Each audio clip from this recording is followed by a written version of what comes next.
Hey, I'm Tori. I'm a designer with Servscape, and today I'm going to show you how I make some of our container gardens. I used to do this all the time for big botanical gardens in my former life before working for Servscape, so I just can't get rid of it. So I want to share with all of you. The good news is that you don't actually have to get your house dirty and do this at home. I will do it for you. You just can buy on our website. The deadline for Thanksgiving containers is November 20th, so make sure you get that in. They make great hostess gifts or client gifts for the holidays, and you don't have to do anything. So I'm going to show you this one really quick, how I put it together. This is one of our more rustic containers.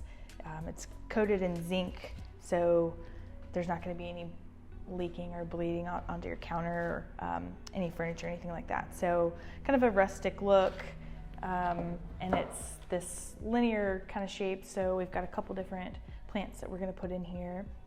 I like to use a lot of texture in my containers. You know, you've got a bold texture with this is an Anthurium with this really cool kind of red color, so it could go for Thanksgiving or for Christmas. We also have, this is a Dracaena. It's got some kind of corally tones and white variegation to it, but this is what I would call a fine texture. So you've got your bold texture, fine texture, and then this is a variegated ivy, English ivy, that is going to act as kind of our spillers.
We want to make sure he's in there really good with no air pockets at the bottom, but we don't want to break any of the roots, so gently yet firmly.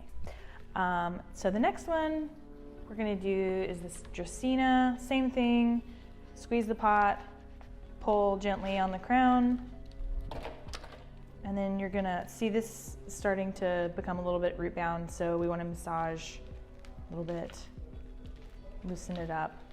So this one's kind of cool. It's actually 3 plants in one pot, so it's like you're getting 2 for free.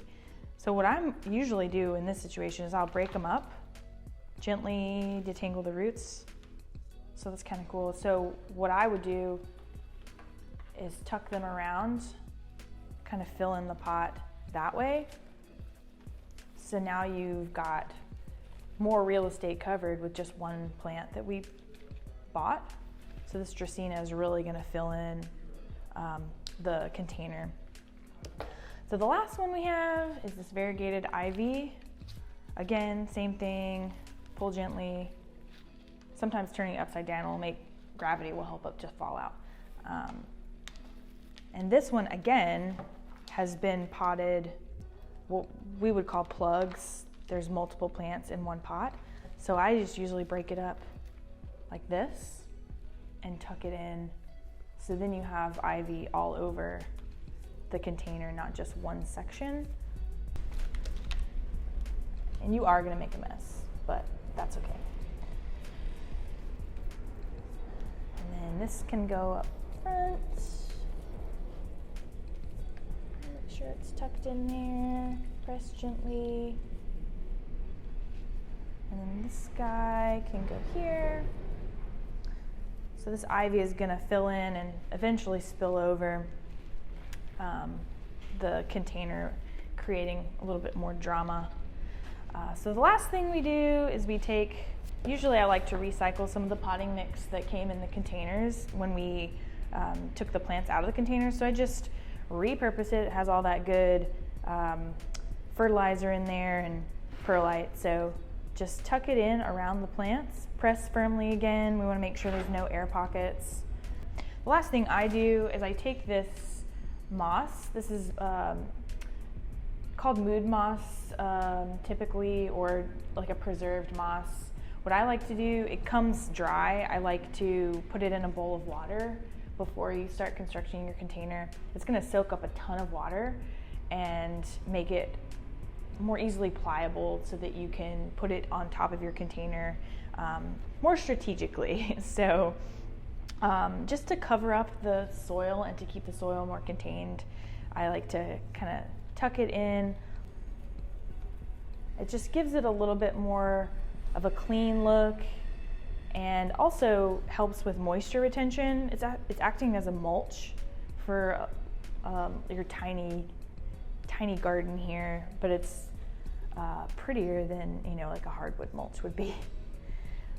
And like I said, helps with moisture retention. So when you're watering your container, you want to make sure the moss is getting saturated as well, because it will continue to keep the plants moist and keep the moisture from evaporating from the container.